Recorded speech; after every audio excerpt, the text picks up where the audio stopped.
Once again, welcome back to our channel. څنګه چې ستاسو رای وه ستاسو ډیمانډ و چې د ارټیکل په باره کې دې هم موږ ته یو لیکچر ریکارډ شي نو هم موږ دغه فیصله کړې ده چې د ارټیکل په باره کې هم یو کلاس یو ویډیو ریکارډ کو.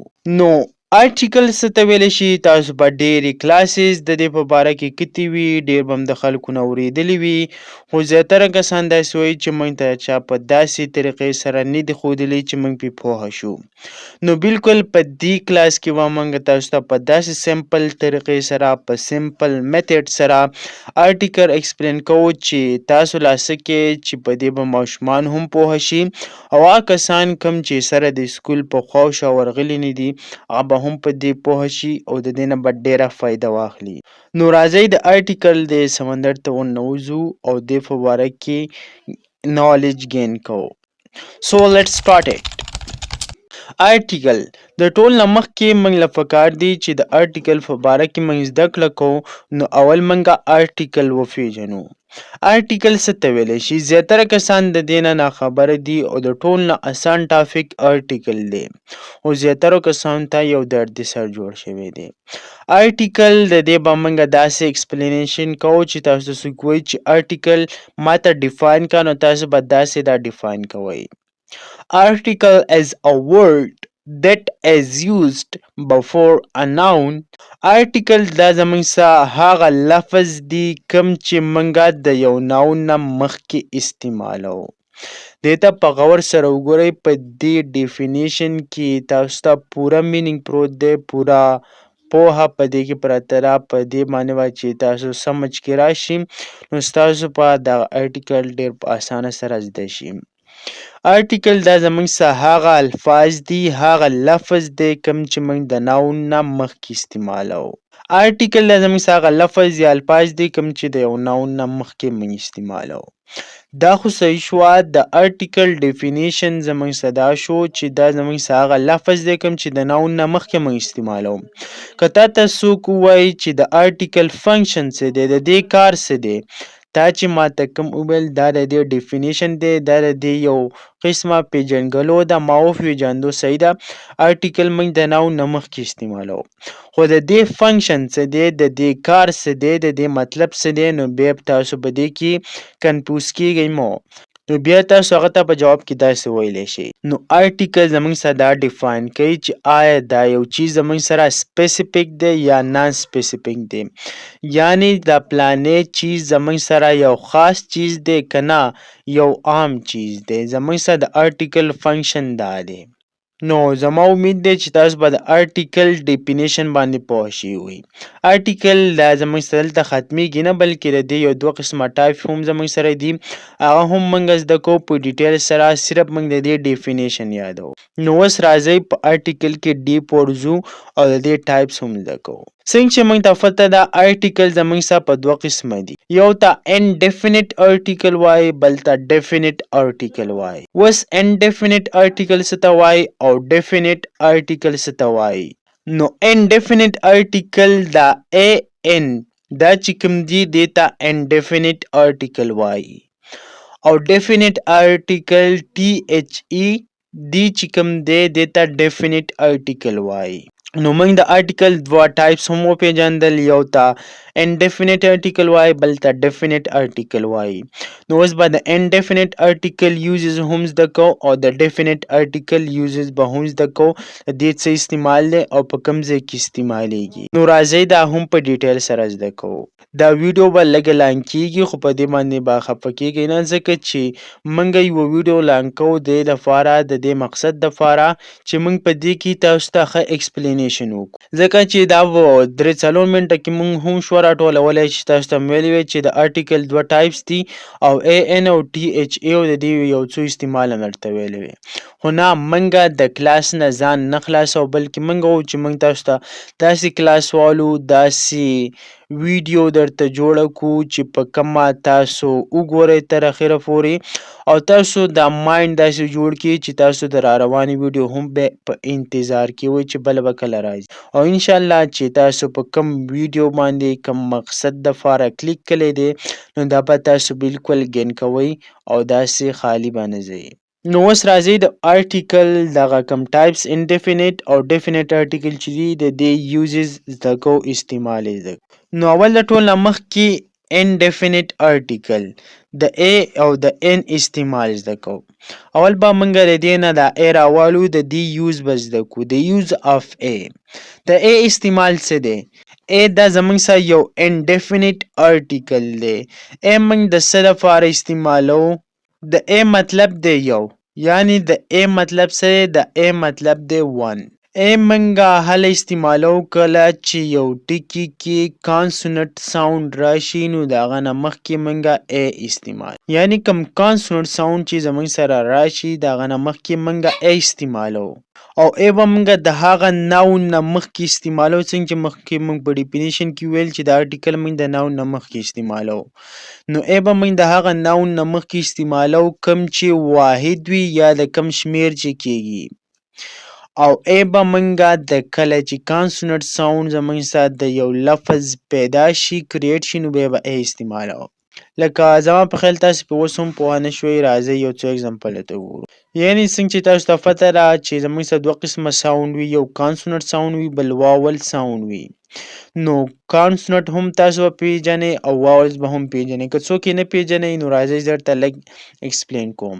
ا ای آی او یو چې کوم دي نو دا زموږ سره واولز دي او د دې پنځو نه چې علاوه کوم لیټر زموږ سره پاتې کیږي دا کانسونټ. نو اب بوای دلته موږ ا ځکه استعمال کړی چې د بوای په سټارټ کې بی راغلی او دا زموږ سره کانسونټ ساوند دی نو دلته موږ لہذا ا استعمالو. ا کیټ کیټ دا زموږ سره یو کانسونټ ساوند دی، یعنی دی کې زموږ سره په کیټ کې په سټارټ کې ا ای آی او یو نه یو هم نه دی راغلی نو دلته موږ څه استعمالو؟ ا استعمالو. افین دا زموږ سره یو کانسونټ ساوند دی نو د دې نه مخکې موږ ا استعمال کړی دی. نو د دې اگزامپل درته موږ نورې هم درکوو. اوس راځئ د ان په باره کې هم زده کړه کوو. ان دا هم زموږ سره یو انډیفینټ آرټیکل دی او د ان هم مطلب دی ایک یو یعنی 1. اوس به تاسو وایئ چې د ا هم مطلب و یو او دا هم انډیفینټ آرټیکل و او د ان هم مطلب دی یو او دا هم یو انډیفینټ آرټیکل دی. او په دې کې به کنفیوز کیږئ نه. ا به موږ د کانسونټ ساوند لپاره استعمالو، د ا اپوزیټ زموږ سره ان دی. ان موږ هله استعمالو د یو ناون نه مخکې کله چې زموږ سره واول ساوند کریټ شي، واول ساوند پیدا شي نو د هغه نه مخکې موږ بیا ان استعمالو. یعنی کله چې د یو ټکي په سټارټ کې ا ای آی او یو د دې نه یو هم راغلی وي یا واول ساوند راغلی وي نو بیا به دغلته موږ ان استعمالو. لکه فار ایگزامپل ان ایفل یو سیب. ان ایفل یو سیب نو دلته موږ ان ځکه استعمال کوو چې په سټارټ کې ایفل چې کوم دی په دې کې ا راغلی او ا زموږ سره واول ساوند دی، واول دی نو لہذا دې نه مخکې به موږ ان استعمالو.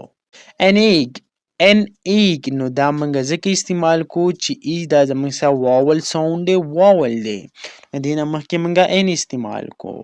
ان اورنج نو د دې اورنج نه مخکې موږ ان ځکه استعمال کوو چې دا اورنج زموږ سره واول ساوند دی، یعنی په دې اورنج کې چې کوم سټارټ کې او راغلی نو دا زموږ سره واول ساوند دی نو دې نه مخکې موږ ان استعمال کوو. نو راځئ اوس د دې انډیفینټ یو څو اگزامپلو ته ګورو د ا او د ان. بیا په دې پسې ډیفینټ آرټیکل چې کوم دی هغه هم زده کوو. نو د انډیفینټ آرټیکل اگزامپلو ته راځئ ګورئ. this is boat په دې خالي ځای کې آیا موږ څه ولګوو؟ this is boat دا یوه کشتۍ ده نو په دې ځای کې موږ له ا لګول پکار دي که ان لګول پکار دي؟ نو په دې ځای کې موږ له ا لګول پکار دي ځکه چې دا بوټ کوم دی نو دا بي زموږ سره کانسونټ ساوند دی نو دې نه مخکې به موږ ا استعمالو. this is apple دا خالي ځای چې کوم دی په دې کې موږ له څه لګول پکار دي؟ ا لګول پکار دي که ان لګول پکار دي؟ دا زموږ سره یو سیب دی.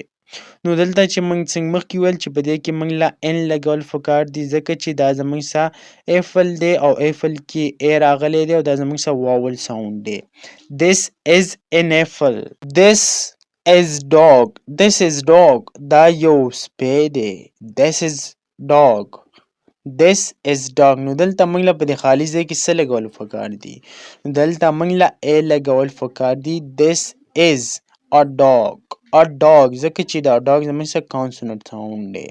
I have umbrella یعنی زه یوه چترۍ لرم. نو په دې خالي ځای کې موږ له څه لګول پکار دي؟ د خالي ځای کې موږ له n لګول پکار دي ځکه چې یو دا زموږ سره vowel sound دی. نو I have an umbrella. This is import.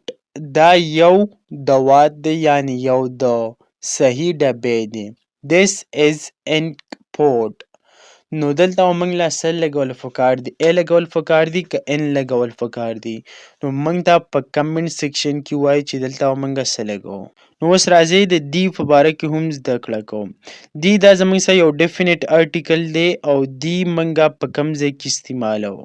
نو دی د ټول نه مخکې اول دا خبره په یاد ساتئ کله چې یو لفظ زموږ سره سینګولر کامن ناون وي، یعنی کله چې زموږ سره ناون سینګولر وي او دا کامن ناون وي او د دې نه مراد د دې ناون نه مراد د یو چیز د کم په باره کې چې موږ ذکر کوو د هغه نه مراد د هغه ټول جسم وي، نو دغلته بیا موږ د دغه نه مخکې دی استعمالوو. لکه فار اګزامپل the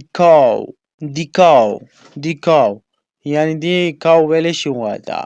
دلته مخکې موږ ټي ایچ ځکه ولګاو دی موږ ځکه ولګاو چې کاو دا زموږ سره یو کامن ناون دی، یو سینګولر کامن ناون دی او بلکې د دې نه مراد د کاو نه مراد د دغه کم کاو چې دی د دې ټول جسم دی، ټول باډي ده.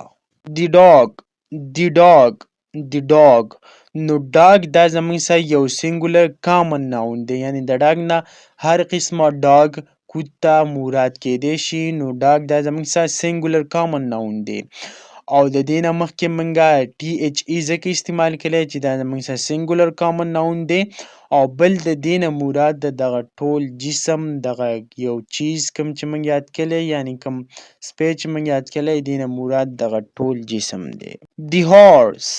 the horse نو هارس نه مخکې موږ ټي ایچ ځکه استعمال کړی چې هارس دا زموږ سره یو سینګولر کامن ناون دی او د دې نه مراد د هارس ټول باډي ده.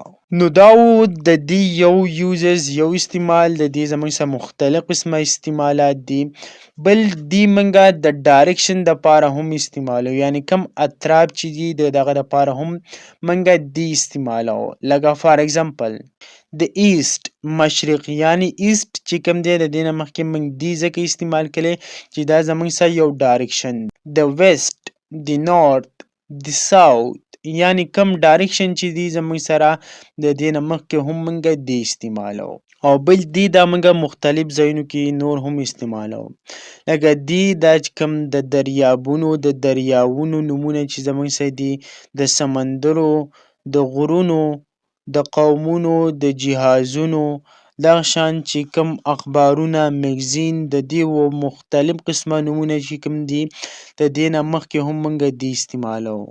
یعنی په لنډ الفاظو کې دا یو قسمه فارموله ده ستاسو سره چې دی موږ د څه دپاره استعمالوو. نو دی دا ټول یوزز دا دي. دی دا موږ د دریابونو، د سمندرونو، د غرونو، د قومونو، د جهازونو، د اخبارونو، د میګزینو یا د اطرافو چې کوم ناون دی، کوم نومونه دي، نو دغه نه مخکې موږ دی استعمالوو.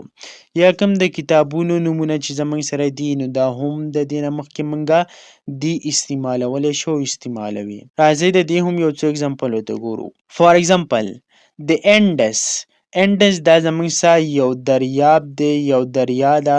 نو دریای سند چې کوم دی د دې نه مخکې دی ځکه استعمال شوی. که ستاسو څوک تپوس وکړي چې د کوم رایور زموږ سره دي، کوم دریابونه دي، د دې نه مخکې دا ټي ایچ ولې استعمالیږي، نو ته ورته بیا ویلی شي چې د دې نه مخکې ټي ایچ ځکه استعمالیږي چې دا زموږ سره یو دریا نوم دی، د یو دریاب نوم دی او دریابونو نومونه مخکې موږ ټي ایچ استعمالوو، دی استعمالوو. نو د انډس دریای سند، د راوي دریای راوي، د ماونټ ایورسټ دا زموږ سره یو ماونټین دی، یو پهاړ دی، یو غر دی، د دې نه مخکې هم دی استعمالیږي.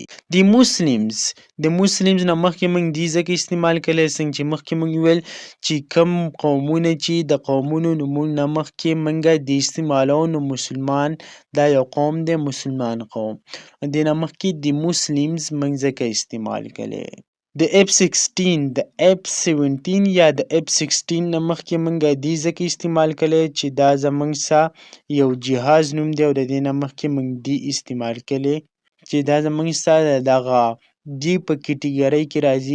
څنګه چې مخکې موږ ویل چې موږ به د جهازونو نومونه دغه شان د پهاړونو د نومونو نه مخکې دې استعمالوو. د قرآن د قرآن مجید نه مخکې دا دې ځکه استعمال شوی چې دا هم زموږ یو هولي کتاب دی.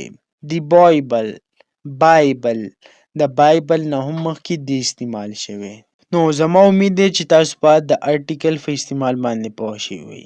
نو اوس راځئ د دې ټول یو شارټ سمري ته وګورئ. څنګه چې مخکې موږ ویل چې ارټیکل څه ته وایي، نو ارټیکل دا زموږ هغه لفظ یا الفاظ دي کوم چې د یو ناون نه مخکې موږ استعمالوو او دا موږ ته دا ظاهري دا ډیفاین کوي چې یو چیز زموږ سره سپیسیفیک دی که نان سپیسیفیک دی. نو بیا مخکې موږ ویل چې ارټیکل دا زموږ څخه په دوه قسمه دي، یو د انډیفینټ ارټیکل بل د ډیفینټ ارټیکل. انډیفینټ ارټیکل ان دی او ډیفینټ ارټیکل دی دی. نو موږ هله استعمالو کله چې د یو لفظ د یو ټکي په سټارټ کې کانسونانټ ساوند راشي نو د هغه نه مخکې موږ استعمالوو. کله چې د یو ټکي په سټارټ کې واول ساوند راشي نو د هغه نه مخکې موږ ان استعمالوو او دغه شان چې د دې کوم استعمال هغه هم موږ زده